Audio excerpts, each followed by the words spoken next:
Well, good evening and welcome to this ordinary meeting of the Wellington Shire Council on this, the 15th of September 2020. On the basis of the COVID restrictions and the technology, we need to start with the councillor roll call. So we'll go through this process. Councillor Ripper. Councillor Ripper, would you unmute? Councillor Ripper's just had a technical... Hold on. A technical problem. We've fixed it. I can hear and I can see. We can see you as well, Councillor Ripper. Councillor Crossley? I can hear and see you, Mayor. We can see you as well. Councillor Stevens? Yes, thank you, Mayor. I can hear you and see you. Thank you. You're visually present as well. Councillor Marr? I can hear and see you. Thanks, Councillor Marr. Councillor Bye? Thank you, Mayor. I can hear and see you. Councillor McCubbin? Yes, Mayor, I can hear and see you. Councillor Rossetti? Thank you, Mayor. I can hear and see you. And Councillor Hole? Yes, Mayor, I can hear and see you. But we note that at this moment, because of some technical difficulties, that we're able to see your image upon the screen, but we're not actually able to see you in person at this moment. So we'll keep checking in with you during the meeting to make sure that all the connections are intact. So thank you for the roll call. And as the COVID-19 physical distancing requirements remain in place, the Minister's Good Practice Guidelines MGPG1 virtual meetings issued by the Minister for Local Government continue to apply.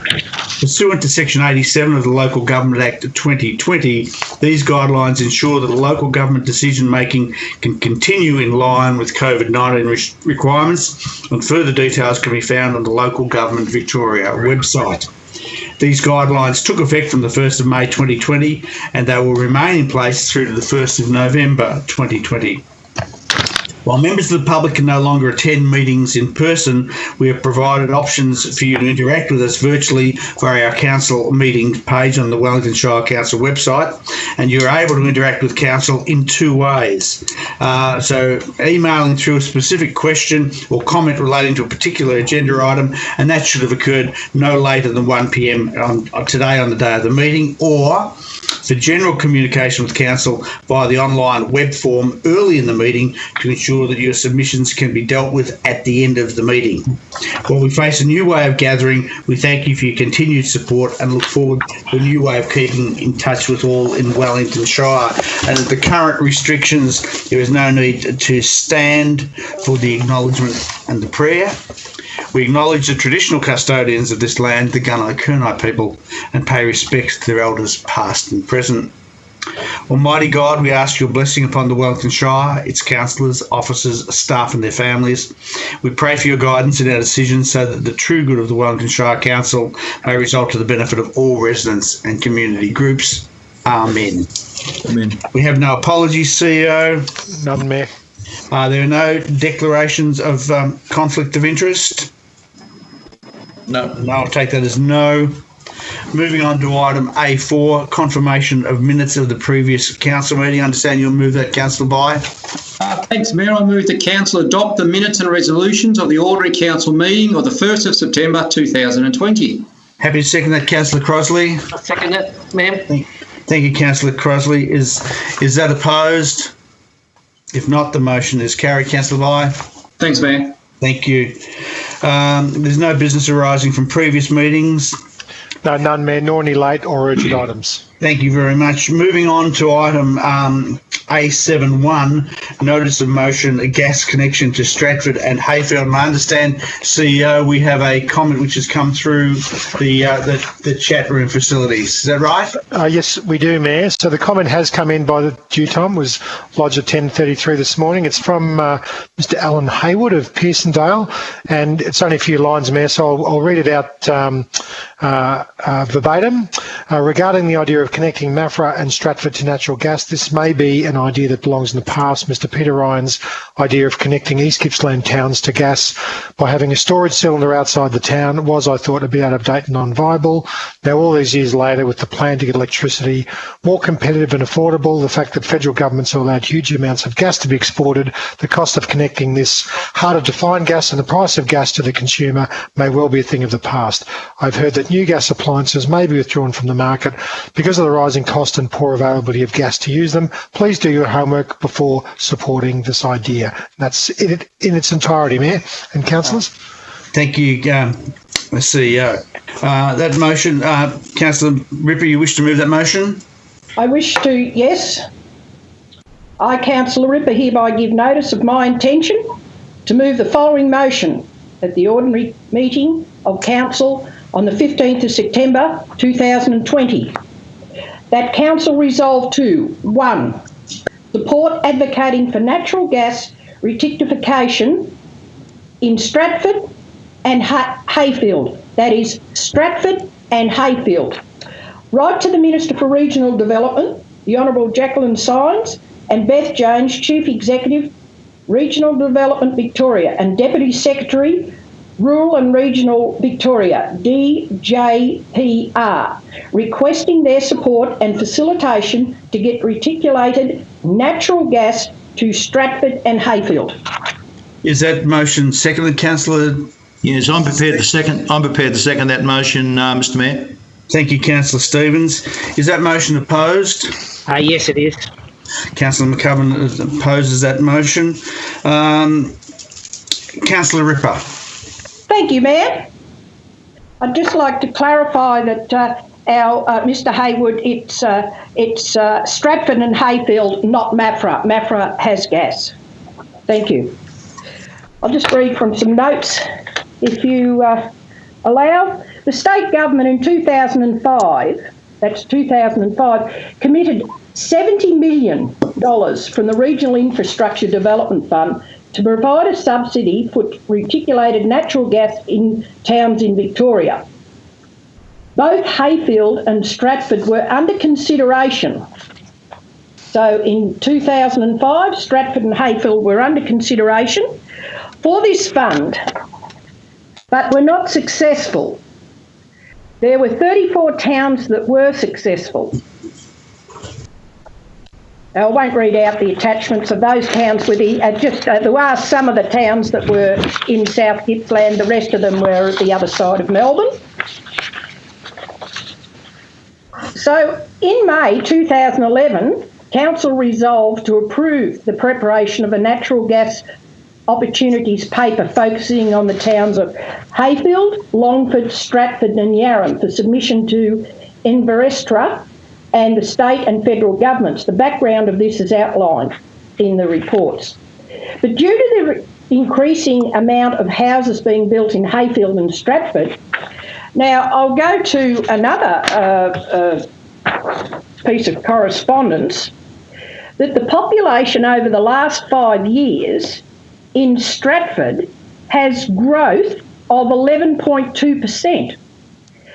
And the population over the last 5 years, for a 5-year period, in Heyfield has grown 4%. Now, Sale has only grown 5.8, with Maffra at 1.2. So that tells me, if you look at those figures, that Stratford is growing. So due to the increased amount, as I said, of houses being built in Heyfield and Stratford, along with the issues arising in the timber industry, a lot of people in those two towns run wood heaters. We have some people who say, oh, we don't like wood heaters anymore, got to get rid of them.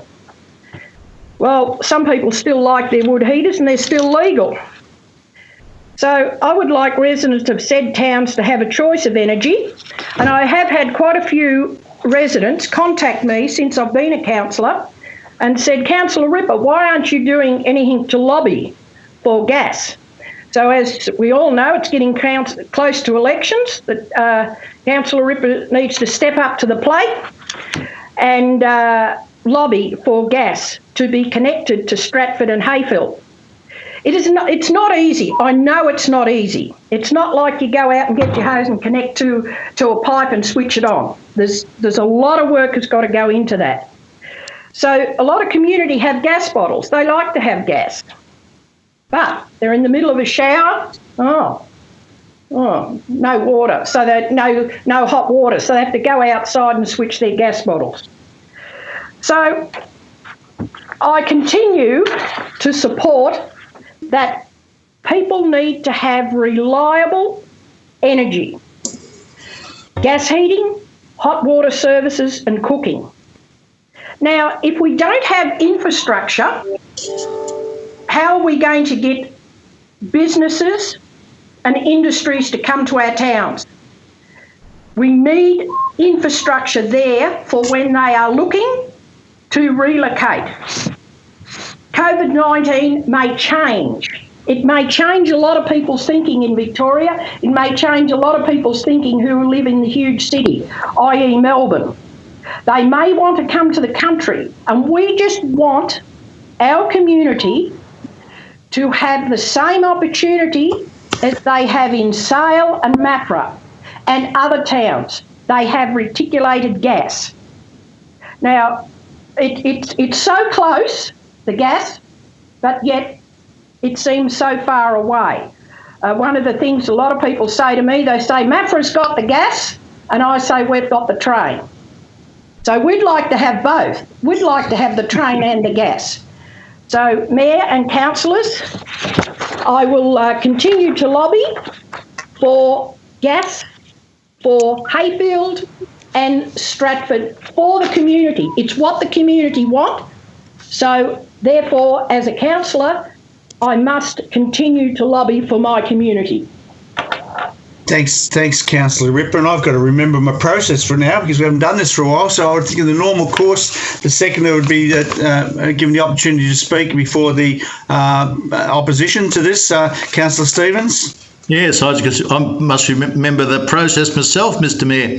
So, look, I'd just like to add very briefly, thanks, Councillor Ripper, for her motion. We basically, in this motion, are advocating on behalf of our communities, Mr Mayor, which I think is a very strong and proper thing for us to do. We obviously aren't getting this going to get this connected tomorrow, but I think I support Councillor Ripper and her desire to lobby or advocate on behalf of her residents, and therefore that's why I'm supporting this notice of motion. Thank you. Thanks, Councillor Stevens. Councillor McCubbin. Thank you very much, Mr Mayor, and thank you very much to Councillor Ripper and Stevens for their explanation of the motion.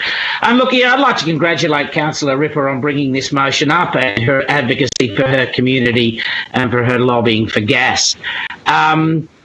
But to be honest with you, I mean, over the last 4 years, we haven't spent 5 minutes discussing gas to our smaller towns. We simply haven't done that. It's not part of our regional plan. Sorry, it's not part of the regional plan. It's not part of our plan. The first I found out about the fact that we were going to write a letter to the state government was when the agenda papers came out, and there it was in front of me. So, look, I think the Wellington Shire over the last 4 years has been enormously successful in terms of our advocacy for a number of projects. We can look at the TAFE and the fact that the TAFE expansion is going on as being an absolute feather in our cap.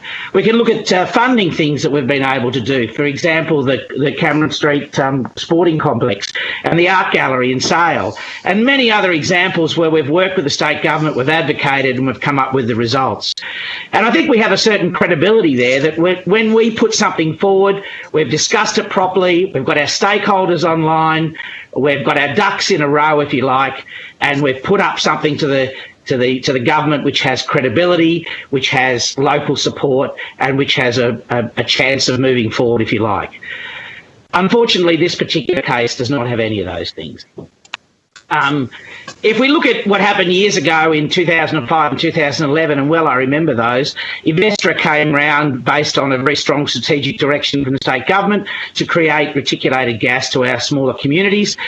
We put in a very strong bid for those two towns. In fact, we put in for two other towns. And a question I guess we could ask is, why are we picking just on Stratford and Heyfield? But I guess the issue with the Investor at the time was that we discussed it around the table. We put up what I thought was an excellent submission, but unfortunately we were unsuccessful. This time we haven't even done that. We haven't had any sort of discussion around the table. We haven't had any kind of strategic alignment. If you do like a 2-minute Google search as to what the state government's priorities currently are, they'll tell you that they, after providing gas to those smaller communities in 2011, they have now stopped the program. They've stopped the grants for that. And whilst I admit the previous government under Peter Ryan, as mentioned by Mr Hayward, did put up a process by which gas would be provided from cylinders at the edge of town, the state government has recently called that a white elephant, pointed to the fact that the connection fees are about $60,000 per household, and so on. Now, look, I don't know whether all those things are true or not, but I do know that the state government doesn't seem to have a strategic direction within gas. There doesn't seem to be any kind of lever that we can pull, and I think it's really important in our advocacy that we have a plan, because clearly if you fail to plan, you plan to fail. So that's the first step. The first thing is I just don't think we've had a proper discussion about this. I don't think we've put our ducks in a row. The second step is that our local community is really important to us, and we ask a lot of them. We bring them out, we have discussions, we develop community plans, we look at priorities, we establish what we should be advocating and what have you. And I will admit the connection to the gas has been listed as one of the priorities in Stratford, not one of the high priorities, but certainly something that they're interested in. But I'm worried at this stage we haven't had that conversation with our communities. We haven't had a conversation in Stratford and Heyfield saying, look, are you still interested? Is there a need for gas within your communities? Is this what's stopping the development of industry within our towns? And look, that's a really important thing too. If you look at industry, I mean, one of the big reasons we found out that Bairnsdale got gas reticulation was because of Paddy's, and the fact that Paddy's was able to be a large consumer of gas. So we really need to do that sort of spade work as well. Is there any industry within Stratford or Heyfield that's going to be able to utilise that? And I must admit, in the investor days, Ash Timber was considered to be one of the people that may be interested. And look, I haven't spoken to Ash. I haven't had time to do that. But I know that since then, Ash have invested in a biomass generator in which they are using residue saw chips to be able to dry their wood, if I understand. And have recently invested or are looking to invest in a large-scale solar plant. So they're looking to electrification rather than gasification as their solution into the future. And look, I think we need to have a conversation with Ash. We need to have a conversation with the people of Stratford. I mean, I read in the local paper, I'm sure as all of you have, that Ray Beale has said, look, he doesn't think it's a very important thing. And I think it's really important that we engage those stakeholders and talk to our local communities. We if you like, show them the respect to go out there and ask what they are thinking. The third thing is we've got to ask the question, is it a good idea in the first place? I mean, is this the way to go? Again, 2 minutes on Google tells you that the price of gas between 2015 and 2017 in rural Victoria went up 142%. Gas is a finite fossil fuel. Most people these days are looking at gas as being a cheap and economical connection. Once you pay the fee and the ongoing rates for gas, it's certainly not as cost effective as putting solar on your roof and electrification of your entire property. And most people domestically would do that. They would look at providing, PV on your roof, which you can do fairly inexpensively these days, and provide a full electrification service. So, the idea that you would subsidise to bring gas into your communities, when really I wonder whether there's any value in that to the local person as well.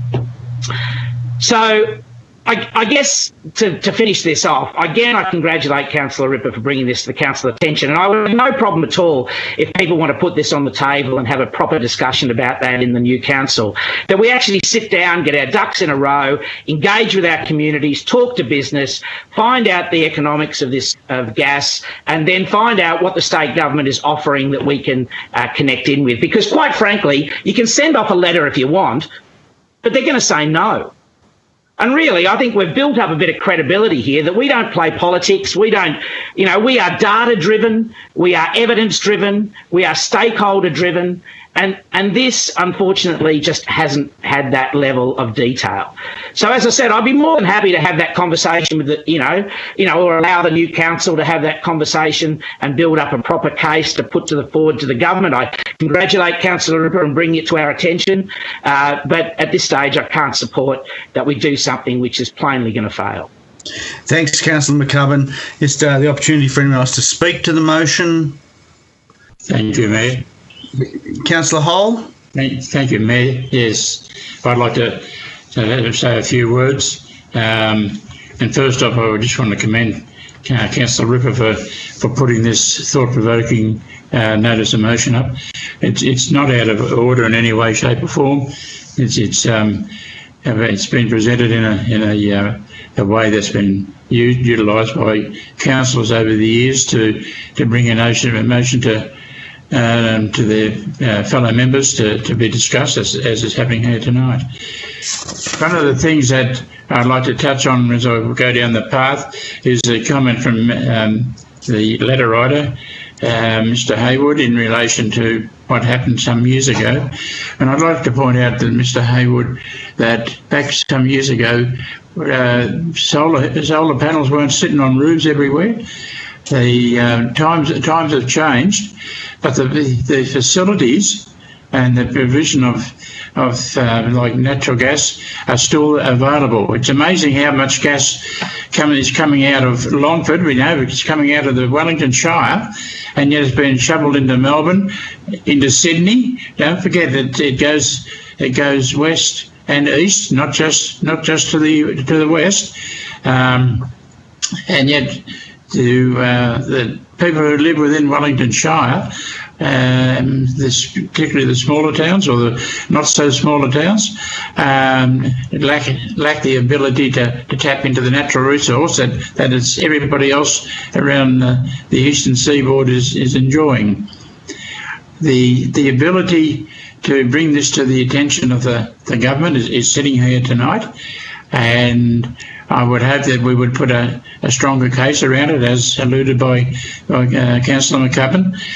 And there is the possibility, as he may recall, that when the upgrade of the gas line to Melbourne was in 2011, that there was a gateway put in it on the hill at Rosedale, so that when it came time to bring the gas to Heyfield, the gateway was already there and was going to save them over $3 million having to put it in at a future stage. So there is provision there to bring the gas. I know it's going to come a long way. One of the things that gets mentioned is, well, where's your industry? The old story of the old, which comes first, the chicken or the egg? And I think most of us know that when Noah got in the ark, he took 2 chickens, he didn't take 2 eggs. And there's been an upgrade of that, Mr. Mayor, about the young fella who wanted to check on it in recent times, and so he ordered a chicken from a takeaway chicken place that did deliveries, and he ordered his eggs with his groceries from Amazon, and he was going to see which came first, and he was going to have an answer for the next time he was asked that question. But yeah, I'm in favour of this motion. Purely, it gives us the chance to continue to grow and consolidate, and with the push on in Melbourne to decentralise or to depopulate, we need that in our towns, so particularly where the other infrastructure and the water and sewage are already there to help with that growth. Thanks, Councillor Hall. Does anyone wishes to speak in against the motion? If not, Councillor Ripper, I'll leave you to close and then we'll put the vote. Councillor Ripper? You're still muted, Councillor. Thank you, Mayor. Yeah, I take on board Councillor McCubbin and thank Councillor Hall. Back in time, Councillor Hall and Councillor McCubbin, names are on a paper here, and all very well to be negative and say it won't happen, but if we don't try, if we don't put things on the table, they get lost. So we must continue to lobby for the gas. We can talk till the cows come home about prices, about this and about that. But if we're wanting people to come into our communities, they're coming from a community with gas. Things will level out again. We cannot, with a crystal ball, we cannot predict the price of electricity and the price of gas 12, 18 months' time. We are in different times with COVID-19. And we must continue to lobby for equality with energy. And energy at the moment, as Councillor McCubbin knows, is different types of energy we have. But gas is still there, remember? It is still there and we still need gas. So if I've done nothing else tonight, I have made people in the community aware that we are lobbying for gas. Gas is still alive. It's still happening. It's still there. They're not going to turn it off. Let's hope they're not going to turn it off, because there's a lot of people would lose a lot of jobs. So we still have gas, and I will still continue to lobby for gas, for equality, that people still want to be able to look at a gas fire. That's lovely, sitting there watching a gas fire instead of looking up on the wall at, what's that up there? I'm not sure, but I can't feel the heat. So there's a lot of reasons why we would like to lobby for gas. So thank you very much for your time, Mayor, and thank you, Councillor Hull, and thank you, Councillor McCubbin, and thank the rest of the councillors too. Councillor Ripper will put the motion. Those in favour? Aye. Aye. Aye. So what have we got? We need to number that off. So we've got Councillor. We in favour is Councillor Ripper. Yes. Councillor Hull. Yes. I heard some other voices. Councillor Boy. Yep. Councillor Rossetti. Councillor Ma. Here we go. Rossetti. Councillor Rossetti. I'm torn. A letter doesn't hurt, I suppose. Councillor Crossley. Councillor Crossley, that was a yes. She's muted. Yeah, she said yes, ma'am. Thank you. Opposed? Yeah, that's me. Councillor McCubbin. Councillor Hall. It's 1, 2, 3, 4, 5, 6, 7, 8. One more to go, I think. Councillor Stevens, I don't think we caught. Councillor Stevens, you're on mute. Councillor Stevens. Sorry, I was on mute. Sorry. Yes, I'm in favour. Councillor Hall. 1, 2, 3, 4. Mr. Mayor. The motion is carried. No need to call for a division. We're happy with that. Yeah, no worries. Done. Long way to walk for a division. Thanks, Councillor Hull, for that. No outstanding petitions, no invited addresses, presentations or acknowledgements, no questions on notice. We move on to item A11.1, Mayor and Councillors report, and I might just just make mention at the outset. Firstly, I continue to be incredibly grateful to all the contributions that all of the councillors make in this space. In an incredibly more difficult way of working, we've managed to, if you look at the report, to have covered a whole raft of activities between all of us, which I think we're extremely grateful. Things haven't gone away just because we're meeting virtually and doing other things. And the other point that I just like to make at this point is that you'll see a reference to the Native Timber Task Force and its continued work. It's fair to say that we are awaiting now a response from the state government in response to the freedom of information requests that have been lodged by lawyers on behalf of the NTT and our behalf to in fact flesh out the very reasons that underpinned the council's decision making when they announced the phase out of the industry. So we await with interest to see what happens in that space in regard to, again, looking to look after the very fibre of our society. So I'll say no more and pass over to Councillor Resheeting. Thank you, Mayor. I move that the Mayor and Council's report be noted. I understand, Councillor Maher, you're happy to second that? I'm more than happy to second, Mayor. Is that motion opposed? If not, the motion is carried. Councillor Resheeting.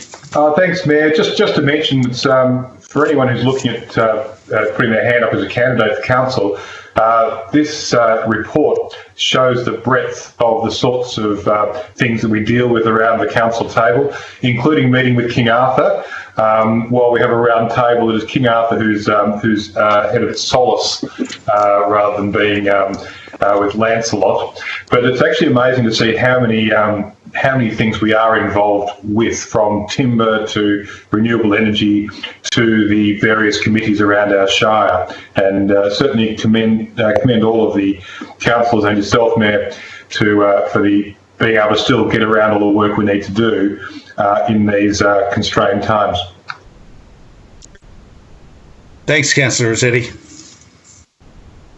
We did push that, didn't we? Yes, we done. Moving on to delegates' reports. Do you have a delegates' report, Councillor Hall, or anybody else? Yes, yeah, thanks, Mayor, I do. It's a Timbertown's report from 10 days ago. The main gist that came out of that meeting was the advocacy and social media campaign that the TDV are going to be involved with in relation to the long-term development and protection of the timber industry. And there was, what do you call them, consultants appointed who have some knowledge of the timber industry and have a good reputation, and they are to work in collaboration with our other member councils and also with the Native Task Force, so that everybody knows who's dancing with who. The meeting continued to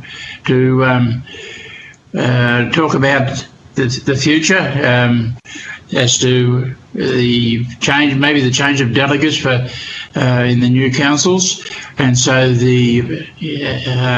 new induction package is being put together so that whoever gets the job of delegate for their council will be briefed as to the operations of an organisation that's now 46 years old and was originally formed in Orbost. ABARES, who as you know, look at it as a government body that requires statistical information, had also approached Timbertowns, and our CEO is probably received the request for the details that are required for that. And one other thing, Councillor Des Phelan from Golden Plains Council has announced he's not renominating, and that brings to end 41 years as a councillor. So we wish him well, and he's still a young man in his eyes, but he's going to enjoy life. So that's my report. I move that report, Mr. Chair, Mr. Mayor. Thanks, Councillor Hull. We can move on to item C1.1, the Chief Executive Officer's report. Councillor Maher. I move that the Chief Executive Officer's report be received. I understand you'll second that, Councillor Crossley. Yes, second, Mayor. Is that motion opposed? If not, the motion is carried. Councillor Maher. Thank you, Mayor. Our CEO is chair of the Gippsland Regional Plan Leadership Group and a member of the Rural Councils Victoria, as well as Regional Partnerships Gippsland. And we can see over the last month he's been kept very busy, particularly with the more recent information sessions for candidates interested in standing with the upcoming local government elections. As we can see by the number of attendances he's made, we can see that COVID lockdowns have continued. Whilst it's continued, we can see that business has been progressing along as normal, and obviously everyone has certainly gained confidence with remote meetings. On a personal note, I'd just like to, as this is our last meeting prior to caretaker, I would like to say thank you to the CEO and his team. They are a reflection of him, and it's been a pleasure working with him. And I'm sure councillors will agree with me on that note. So thank you. Yeah, hear, Councillor Marr. Well said. Thank you very much. I think we all endorse that view, and we've been well served. We move on to item C1.2, the Audit and Risk Committee member appointment. Councillor Stevens. Yes, thank you, Mayor. If I can work out how to unmute my microphone, I'll be right with this. You're in business. Thank you very much, Mr. Mayor. So I'd like to move that one council appoint an independent member to Council's Audit and Risk Committee for a 3-year period commencing 29 October 2020 and expiring 28th of October 2023, in accordance with the recommendation in the attached confidential evaluation report at item E 1.1 of this council meeting agenda and point 2 as set out in the agenda documents. Thank you, Mayor. Thanks, Councillor Stevens. I understand you're happy to second that, Councillor Bye? Yes, happy to second that, Mayor. Thank you, Councillor Bye. Is that motion opposed? If not, the motion is carried. Councillor Stevens. Yes, thank you very much, Mr. Mayor, and thank Councillor for its support. This appointment of an independent member, of course, is part of our ongoing Audit and Risk Committee, and I think it's fair to say that we have a very strong Audit and Risk Committee with 3 excellent independent members who, of course, are required to be appointed under the Act. And yes, it's very pleasing to see that for this actual application, of course, this was a competitive position that was advertised, and we had a strong field of candidates. So council can be assured that they have three strong independent members representing the community and the council's interests on this committee, Mr. Mayor. So thank you. Thanks, Councillor Stevens. If we move on to item C 1.3, endorsement of Gippsland's regional plan. I understand Councillor Crosley, happy to move this. Yes, thank you, Mayor. I move that Council note and endorse the Gippsland Regional Plan 2020 to 2025 at attachment 1. You're happy to second that, Councillor McCubbin? Indeed I am, Mr. Mayor. Is that motion opposed? If not, the motion is carried. Councillor Crosley. Thank you, Mayor. This is a really crucial strategic document, and it's one of the 3rd regional plans that we've as a region have done. It's mainly driven by the Gippsland Local Government Network. That's the 6 Gippsland Shires, and in coordination with the Regional Development Australia, Regional Development Victoria and Regional Partnerships, Committee for Gippsland and Federation University, but not just those groups, also a broad range of government agencies, business, education, and some 300 Gippslanders their opinions were sought on this very crucial document. This is a document that is a broad-ranging document and is high-level strategic, looking at significant and strategic planning for all of Gippsland. But having said that,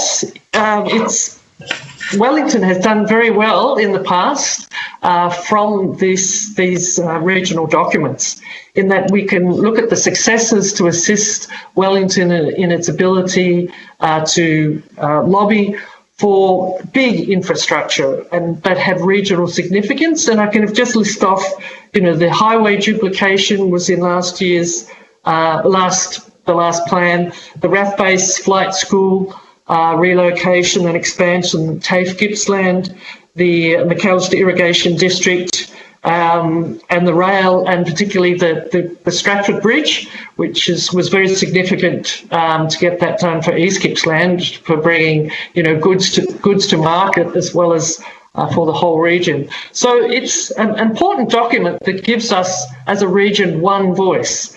That when we go to look for funds from both state agencies and state government and also the federal government, that we can go with the plans that have been drafted, with a framework to make sure that they are of a high level importance to the whole region and with really significant outcomes that have been proven in the past to great success. I'll just refer to some of the pages in the document, and also to encourage people to read this, because it's actually a very readable document. I think there's, some 70 pages, but you don't have to read it all to get a glimpse of what a strategic shift this document has made. And I think it really will set up Gippsland for a future. And if I just say that it's quite visionary, and that's what it's meant to be. It's looking for bold new moves, and I think that this document is going to really lead us into a great future, and a future for our community. They're looking at strategic themes, or we are collectively, because certainly council and all of the council were in the process of making this document, and it's very pleasing to see the outcome. So they've had 6 themes to actually get this pathway that we can have, a great Gippsland in 2040. So they're really looking to achieve this vision to be the place to live, work, invest, have families, encourage people to come and live here, is, if I can outline the 6, so it's collaborators and partners, carers of country, environment and nature and assets, creators of new economies, health, happy and inclusive communities, higher education and skilled people with lifelong learning, and connected Gippslanders. So it's actually a framework, but then it breaks it down even further. So if I could actually choose just one of these strategic directions, is that if we looked at addressing climate change and managing land and water for sustainability and for our future. So there's been a real shift in this document, and to ensure that our policies and planning, a framework, are looking for sustainable technologies and encourage investments in renewable, clean and community energy, and to ensure that our management of water and natural assets, parks and reserves are there for the future. The same as working together to benefit country and culture. We seek to support traditional owners and Aboriginal care for our country and self-determination of on-country matters, and we seek to harness community-level knowledge and efforts in environmental stewardship and local environment initiatives. So you see, it's broken down from the high-end pathways to actually strategies, and then if we take it even further down the process, there's a list of what is titled our game changers. What are our advantage? What is going to really make a big difference? And there's been a framework put around to get these Gippsland game changers priorities that have been looked at of how it's going to be socially, economically and environmentally, and also whether it's actually achievable when we get support. So increasing digital inclusiveness throughout Gippsland, progressing major transport infrastructure and services to open Gippsland to new businesses, visitors and residents, renewable, clean and community energy initiatives, hero tourism destinations and traditional owner Aboriginal cultural tourism, encouraging innovation and investment to sustainably grow our key industries, food and fibre, new energy, health, advanced manufacture and knowledge services. So you see, it's broken down in all of these systems that it's very easy to read, and really a platform for all of Gippsland to move forward. So I really recommend this, both the document, congratulate the planning process. I know it's taken a long time, and I really think it's a great roadmap for the future. Thanks, Councillor. Thanks, Councillor Closley. And could I perhaps just in closing this item take the opportunity to commend the CEO, particularly for his role in leading some of the processes with this. He's taken a very high level regional strategic role. And for those from the outside looking in, it's perhaps a reminder that this isn't just simply rates, roads and rubbish or counting the postage stamps. This is about the very strategic direction that local government is engaged in on a regular basis. So that strategic viewpoint becomes an integral part of every councillor's life. And again, thanks to the CEO for his bold work and in this space. So we'll move on. Thank you. Moving on to item C2.1, Assembly of Councillors. Councillor Bye. Thanks, Mayor. I move the council note and receive the attached Assembly of Council records for the period 24th of August 2020 to the 6th of September 2020. Understand you'll second that, Councillor Ripper? Councillor Ripper will second that, Mayor. Thank you. Is that motion opposed? If not, the motion is carried. Councillor Bye. Move on, thank you. Moving on to item C2.2, approval of updated S6 instrument of delegation to members of council staff. Councillor Resheeting. Thanks, Mayor. I move the council adopt the updated S6 instrument of delegation to members of council staff as highlighted in attachment 1. And I understand you're happy to second that, Councillor Ripper? Councillor Ripper is happy to second that motion, Mayor. Thank you. Is that motion opposed? If not, the motion is carried. Councillor Resheeting. As you understand, Mayor, a lot of work is done under delegation. Indeed, this relates to a lot of the functions coming from the Local Government Act, which has recently changed, and that's meant we've got to change a lot of those instruments of delegations that flow from that. So a lot of the changes are really even changing the wording from Local Government Act 1989, I think it was, to 2020. So not much to see here, I'm afraid. Thanks, Councillor Resheeting. If we move on to item C3.1, another important report, Quarterly Building Report, April to June 2020. Councillor Marr. I move that council note the report of building permits issued from the 1st of April 2020 to the 30th of June 2020. I understand you'll second that, Councillor Bye. Happy to second that, Mayor. Yes, thanks, Mayor. Thank you very much. Is that motion opposed? If not, the motion is carried. Councillor Marr. Thank you, Mayor. 238 permits have been approved with the value of works at an estimated $30 million.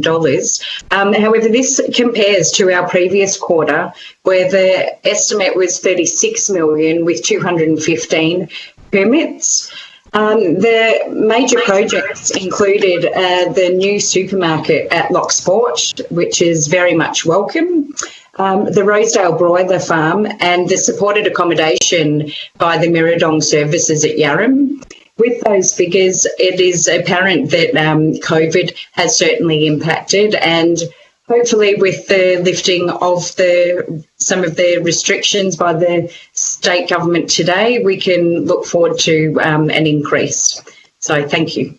Thanks, Councillor Marr. Moving on, if I've got my script right, to item C4.1, Coopers Crescent Mafra Special Charge Street Construction Scheme Submissions Committee hearing. Councillor Ripper. Thank you, Mayor.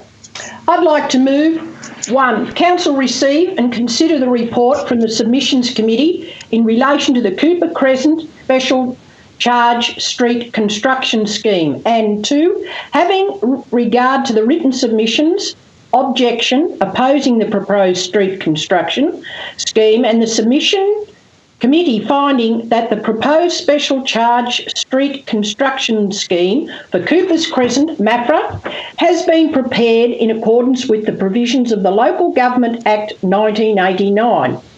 Council determines that the objection should not stop the scheme being considered for adoption. And 3, the Chief Executive Officer write to the submitter and advise of the council decision and the reason for the decision, and advise the objector of Wellington Shire's council hardship provision and invite an application from the objector. 4, The information contained in the confidential document at item E1.2 and designated confidential under section 3.1, confidential information of the Local Government Act 2020 by the General Manager Build and Natural Environment on the 31st of August 2020 because it relates to the following grounds. F, personnel information being information which is released would result in the unreasonable disclosure of information about any person or their personal affairs. Be designated confidential information under section 3.1, confidential information of the Local Government Act 2020. Thanks, Councillor Ripper. I understand you're happy to second that, Councillor Hall. I'll second that, Mayor. Thank you very much. Is that motion opposed? If not, the motion is carried. Councillor Ripper, do you wish to speak to that? No, I don't, Mayor. Thank you. Okay, moving on to item C 4.2. Port Albert Township Special Charge Street Construction Scheme Submissions Committee hearing. Councillor Marr. Thank you, Mayor. I move that one, Council receive and consider the report from the Submissions Committee in relation to the Port Albert Township Special Charge Street Construction Scheme. And two, having regard to the written objections opposing the proposed street construction scheme and the submission committee finding that the proposed special charge street construction scheme for the Port Albert Township has been prepared in accordance with the provisions of the Local Government Act 1989, Council determines that the objection should not stop the scheme being considered for adoption. And three, the Chief Executive Officer write to the submitters and advise of the Council decision and the reason for that decision, and advise the objectors of Wellington Shire Council's hardship provisions and invite an application from the objectors if that was the basis of their objection, and four as read. Thanks, Councillor Marr. I understand you're happy to support that, second that, Councillor Stevens? Yes, indeed. I'm happy to second that motion, Mr Mayor. Thank you, Councillor Stevens. Is that motion opposed? If not, the motion is carried. Councillor Marr?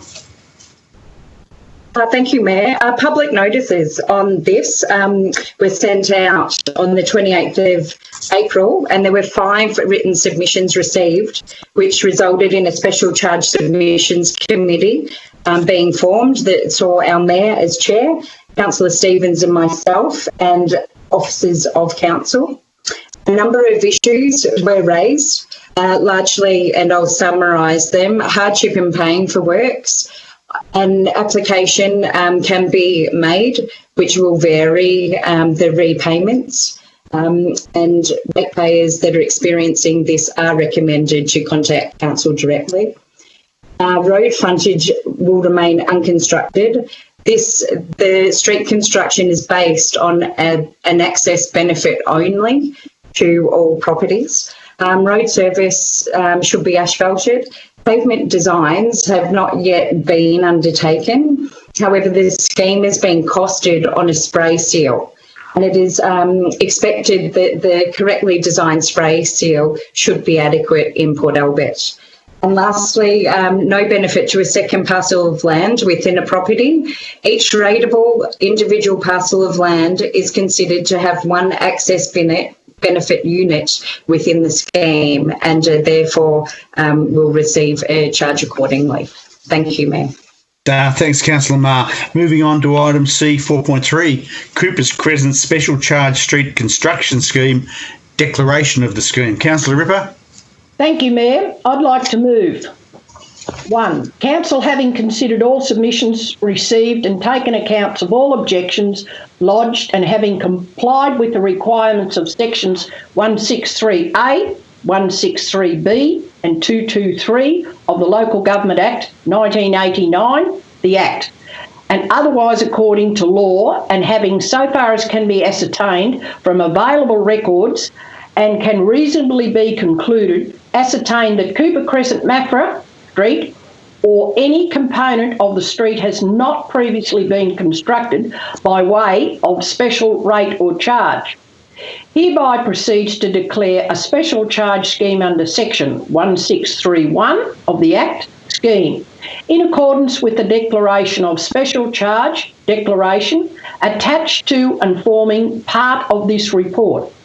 Such declaration being for the purposes of constructing the street and providing all and any ancillary works, including drainage and vehicle crossings.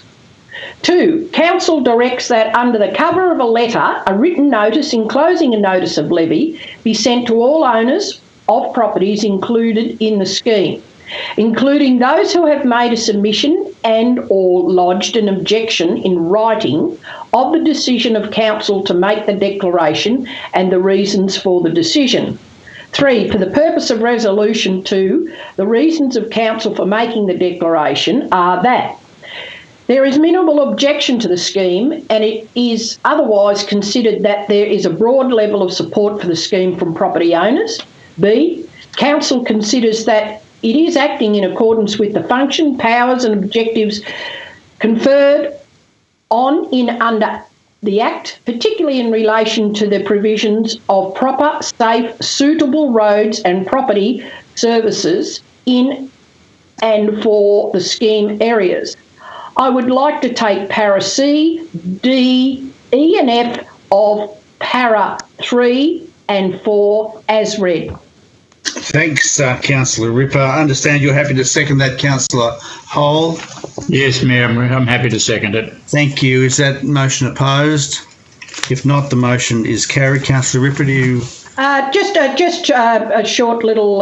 Cooper Crescent in Maffra is located within a residential area of Maffra. Currently the street is north of Princess Street and it is not currently formed or bitumenised. Now what this will do in anyone who's in a street, traffic coming and going, a reduction in dust, an enhancement to the amenity in the area, an improvement to access and egress for properties, which is important, and it will absolutely improve the drainage. So probably it'll be a nice little street when it's all finished. Thanks, Councillor Ripper. Moving on to item C4.4, Port Albert Town Special Charge Street Construction Scheme, declaration of the scheme. Councillor Marr. Thank you, Mayor. I move that Council, having considered all submissions received and taken account of all objections lodged, and having complied with the requirements of sections 163A, 163B and 223 of the Local Government Act 1989, the Act, and otherwise according to law, and having so far as can be ascertained from available records and can reasonably be ascertained that the unsealed streets within Port Albert Township Street and those streets listed and shown on the attachments and forms part of this declaration for Special Charge Scheme number 1906, or any component of the streets have not previously been constructed by way of a special rate or charge, hereby proceeds to declare a special charge scheme under section 1631 of the Act scheme in accordance with the declaration of special charge declaration attached to and forming a part of this report.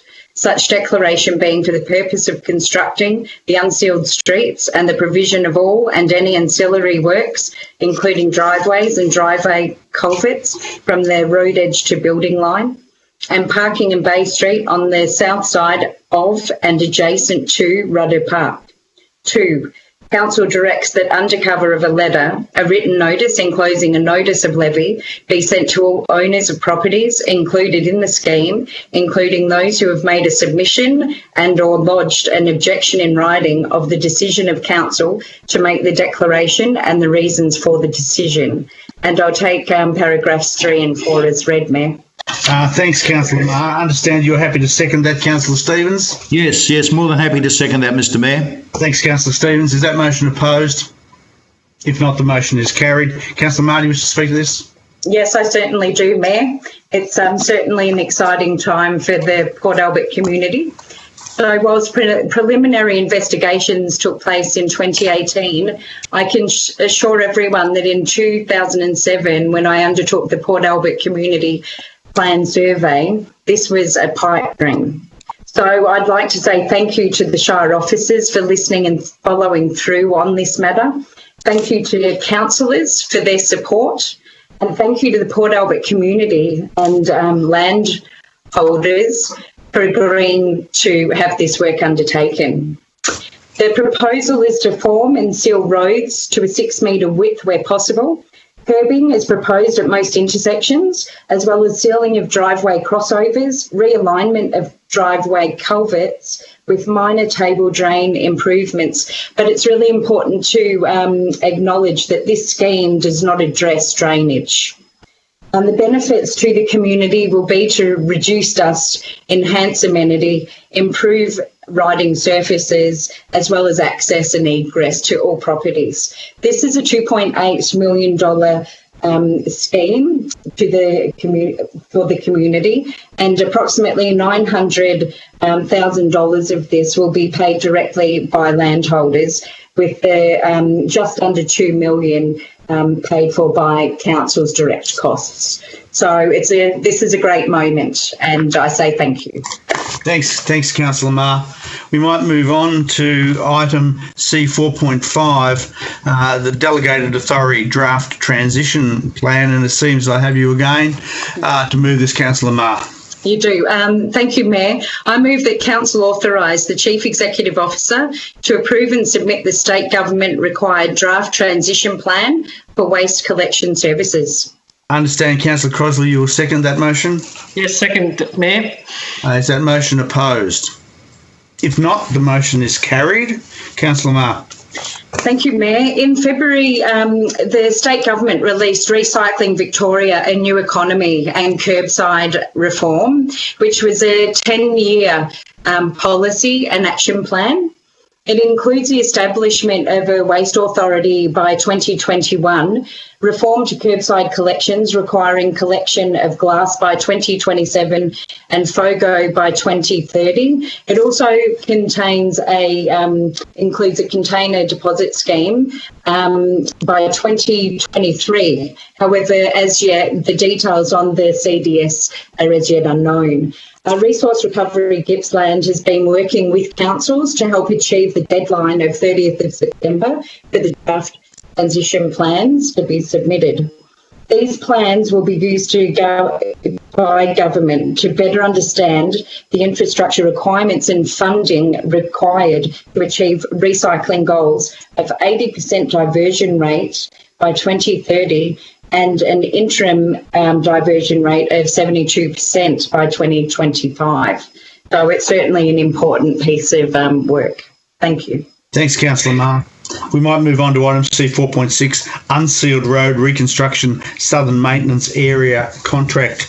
Councillor Stevens? Yes, thank you, Mr Mayor. I would like to move that one. Council adopt the recommendations contained in the attached confidential tender evaluation report at item E1.4 of the council meeting agenda for contract 2021-001 Unsealed Road Reconstruction Southern Maintenance Area and item 2 as set out in the council agenda. Thanks, Councillor Stevens. Councillor Marr, I understand you're happy to second that as well? I am. Thank you, Mayor. Thank you. Is that motion opposed? If not, the motion is carried. Councillor Stevens?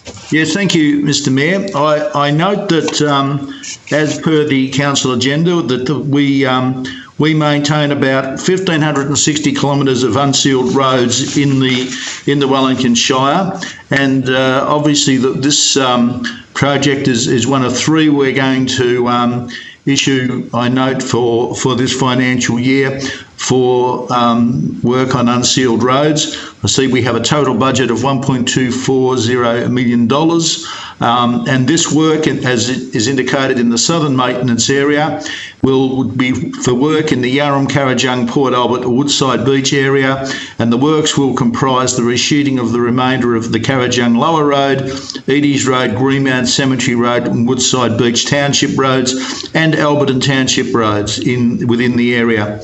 And it's also just like to finish by noting that we had a good range of competitive tenders. I think there were 7 competitive tenders for this contract, which is very pleasing, Mr Mayor. And I'd just like to thank the officer panel for the exhaustive work that they go through to evaluate these tenders before putting them up for a final recommendation to council. So thank you. Thanks, Councillor Stevens, and I'm pleased to announce the successful tenderer as Conway's Earth Moving Proprietary Limited. Moving on to item C 4.7, Integrated Water Management Plan 2020-2030. Councillor McCubbin. Thank you, Mayor. I'd like to move that Council adopt the Wellington Shire Integrated Water Management Plan as a guide for future integrated water management planning and development over the next 10 years across the Wellington Shire. I understand you'll second that, Councillor Crossley. Yes, second, Matt. Is that motion opposed? If not, the motion is carried. Councillor McCubbin. Thank you, Mayor, and thank you very much to my fellow councillors for supporting this motion. This was provided to council by discussion with stakeholders, and we received $40,000 from the state government to be able to create this plan. We live in the Wellington Shire, an area of vast beauty and many, many very important waterways. This management plan is really about the way our urban structures interact with our rivers and streams, of which we have responsibility for. If you drop something in a street somewhere in Disraeli Street in Sale, or if you're in Maffra and you change the oil in your car or whatever you do, that residue can make its way through the stormwater system into our rivers and creeks. Most people will say that, of course, living in Wellington Shire, it's really important that we have beautiful wetlands, we have these lovely rivers, we don't fill them full of nutrients, and so it's really important that we as a shire keep an eye on the health of our rivers and streams, and that comes from an understanding of the way our urban drainage scheme conflicts with that. This is an extraordinarily important report. It has many areas of which we need to focus on. It does actually show an enormous amount of work that we need to do over the coming years to ensure that our drainage within our urban environments is looked after and provides safe, clean runoff into our rivers and streams. Look, I'd like to congratulate all those people who took advantage of this and certainly push it towards the incoming council to be able to take this extremely seriously and look at implementing some of the schemes which have been mentioned within the plan. Thank you, Mayor. Thanks, Councillor McCubbin. Going to move on to item C 4.8, the Place Names Committee. Councillor McCubbin. Yes, indeed. Thank you very much. I'd like to present the report of the highly placed Place Names Committee, and strategically important. One, that Council receive and note the minutes of the Place Names Committee meeting held on the 11th of August 2020, that the name Buntine be added to the Council's approved road names register in recognition of Angus Buntine, a prominent female settler and pioneer of the district. That 3, the private road at 260 Maffra-Newry Road, Maffra, be named Collings Place in memory of Helen Collings. 4, Show Court A at Cameron Sporting Complex, Maffra, be named Yvonne Higgins Show Court in recognition of her contribution towards the Maffra basketball community. And 5, Council develop a policy for the naming of community facilities and infrastructure. Happy to second, Mayor. Before I ask, well done. Thank you, Councillor Rossetti. Thank you, Councillor Rossetti, as well. Thank you for you and Councillor Maher and your work, and the council itself for supporting the activities of the Place Names Committee. Look, a lot to come up here at the end of our term. I should mention. Be passed first, Councillor McCubbin. Oh, good idea. Good idea, Councillor Rossetti. Yeah, I'm so far ahead of myself, I forgot about that. Like Kathy Freeman 20 years ago. I'm going for it. Just a bit quick, but yes. Is that motion opposed? Almost for the fun of it. No, it isn't.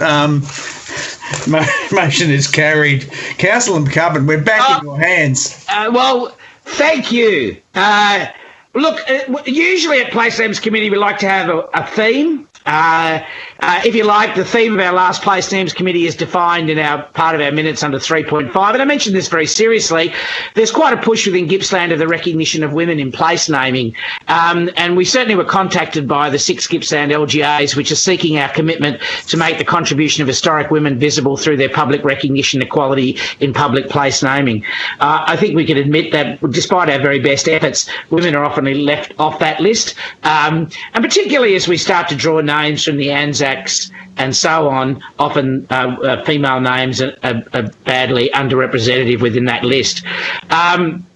Thus, it's a pleasure to be able to represent this Place Names Committee, in which women not only are mentioned several times, but in fact, I think are the majority of the names which are recommended to you.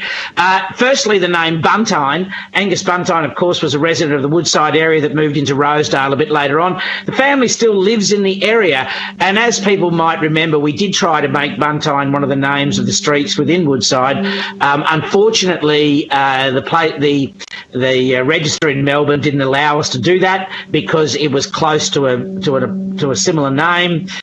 After several to's and fro's, we decided to back off on that. We are still, unfortunately, yet to name that segment of road in Woodside, but rest assured to those people, we are doing our best to bring that to a head. However, Agnes Buntine, a strong and capable pioneer woman, is deserving of recognition, we believe, and needs to be added to the register so that in the future her name can be put up there with other pioneers. Collins Place, again, also had a bit of a history there. Helen Collins, unfortunately, who passed away, was a wonderful contributor to her local community, and a private road there in Maffra was considered, and they wished it to be actually called Helen Crescent, or Helen, the name Helen Place. Unfortunately, that was unavailable. We're not allowed to name things after first names, and therefore eventually ourselves and the subdivisioner, the proposer, came up with Collins Place. I do need to stress that there was no hint at all of the name wasn't appropriate. It was more that the regulations don't allow us to do that. And moving on to our next one was the name of Yvonne Higgins Showcourt, in recognition of the enormous contribution that Yvonne has continued to give to the Basketball Association. Of course, at this time when we are redeveloping that stadium, it is most appropriate that her name, as a significant woman within that sporting code, is recognised and put up there. We also recognise that there needs to be an easier way to do this, that we need to be able to assign names to various stadia and so on, and to do that appropriately. So we've made a recommendation that the new council look at a policy of naming their community facilities and infrastructure. So with the theme of recognition of capable women within the area, I'd like to point to Buntine, Collins, Yvonne Higgins, and of course all of the other great women that have made a contribution to the Wellington Shire, and congratulate them. Thank you very much. Thanks, Councillor McCubbin. We might move on to item C, 4.9, Heyfield North Street Rehabilitation Works. Councillor Hole. Thanks, Mayor. I'm going to move one. Council adopt the recommendations contained in the attached confidential tender evaluation report at item E 1.5 of the council meeting agenda for contract 2021-008, the Heyfield North Street Rehabilitation Works. And 2, authorise the Chief Executive Officer to complete a budget change request to reallocate the leftover roads to recovery funds from the Heyfield North Street Rehabilitation Program to replace rates funding on the Maffra Streetscape project. And 3, the confidential information as part of your agenda as presented. Thanks, Councillor Hole. I understand, Councillor Crossley, you're happy to second that? Yes, Mayor. Councillor Hole, do you wish to speak to that? Just briefly, Mayor, thank you.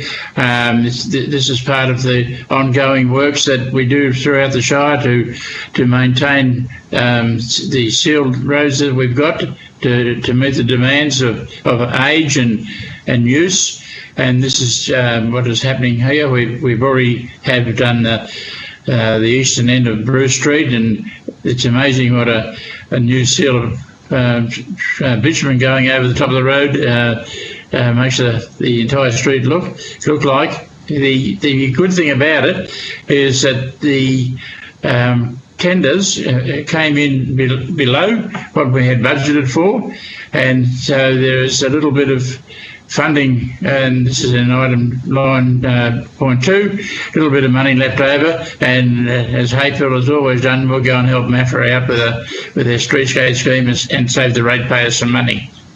Thanks, Councillor Hall. And I'm able to announce a successful tenderer as MC Civil and Landscaping Proprietary Limited. Moving on to item C 4.10, Kilmany Landfill Works, new cell construction and capping stages 2 and 3. Councillor Stevens? Yes, thank you very much, Mr Mayor. I'd like to move that one. Council adopt the recommendations contained in the attached confidential tender evaluation report at item E1.6 of the council meeting agenda for contract 2021-004 Kilmany Landfill Cell 3 and Landfill Capping Stage 2 and 3 construction, and point 2 as set out in the council agenda. Thanks, Councillor Stevens. I understand you'll second that, Councillor Marr. Gotcha. Yes. Thank you so much. Thank you. I got you by lip reading, but excellent. Is that motion opposed? If not, the motion is carried. Councillor Stevens? Yes, thank you very much, Mr Mayor. So I'd like to become as passionate about the landfill construction as Councillor McCubbin was about Place Names Committee. But what is important about this work, Mr Mayor, is that we are reaching the stage of needing to build a new cell. We'll note that the last cell, I think, was 160,000 square metres, and that was expected to have a 4-year life. The new cell, it's not shell, will be about 155,000 square metres and will have a life of 3.5 years. It's important to note that the total budget for this whole project, Mr Mayor, is some $4.5 million, which shows the importance of waste management. Again, we had a very competitive range of tenders. I'd like to thank again the panel for their work in making the recommendation for this contract. And what I'd really like to say is exciting is if we refer back to what item was it, Mr Mayor, number C4. I've lost it. C4.5. We hopefully will be working towards over the next few years a point where we won't need to put as many of these cells in place, because if we can divert waste from these landfills into recycling through glass, through FOGO and other work that we're doing, we may, and I think the ultimate objective, Councillor Marr might be able to confirm that for me, we are working towards an objective of having zero waste. That's zero waste going to landfill. I don't think I'm going to live long enough to see that happen, Mr Mayor, but it's a worthwhile objective, and it will eventually be both beneficial for the environment and obviously beneficial to the bottom line of our budget. So thank you for that support for that motion. Important work, Mr Mayor. Thanks, Councillor Stevens. Can I announce a successful tenderer as McGuinness Earth Moving Proprietary Limited, and equally wish you a long life, Councillor Stevens. Thank you. Hopefully long enough to see zero waste going into the Kilmany. Exactly right. That's it. We've all got a vested interest in living for a long life. Thank you. Item C411, Urban Street Asphalt Resheeting 2020-21. I understand, Councillor Bye, you're happy to move that? Yeah, thanks, Mayor. I move that item 1, Council adopt the recommendations contained in the attached confidential tender evaluation report at item E1.7 of the council meeting agenda for contract 2021-011 Urban Street Asphalt Resheeting, and item 2 as read. Thanks, Councillor Bye. I understand, Councillor McCubbin, you're happy to second that? Happy to support Councillor Bye on that, yes indeed. Good. Is that motion opposed? If not, the motion is carried. Councillor Bye. Thanks, Mayor. What this contract is, it's our annual awarding of our Urban Street resheeting of asphalt. People might ask the question, why do they see asphalt? Why not just stone? Stone roads usually last with high traffic between 8 and 10 years, where asphalt surfaces in high traffic areas will last over 20 years. The cost of asphalt has come down significantly, so it allows us to do more asphalting in our high residential areas. So the Urban Street is a yearly program. We look at the high traffic streets, car parks and reserves, and we look at resheeting those with asphalt because they will last double the amount of the old stone roads. Thanks, Mayor. Thanks, Councillor Bye. And can I announce the successful tenderer as Cranes Asphalting and Bitumen Sealing Proprietary Limited.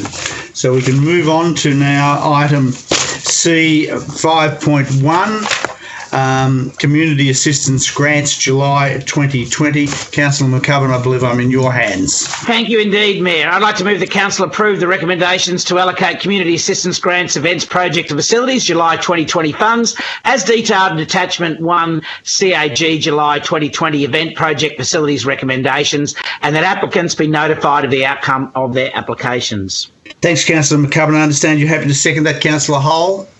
I seconded, Mayor. Thank you. Thank you, Councillor Hull. Is that motion opposed?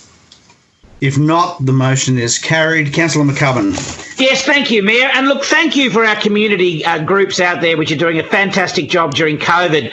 Look, I know it's been a difficult time for them and many events have had to be postponed or modified in this regime, but I know they'll come back stronger and better than ever, and Council is pleased to be able to provide support so that people on the ground in their communities can provide fantastic facilities and great community events.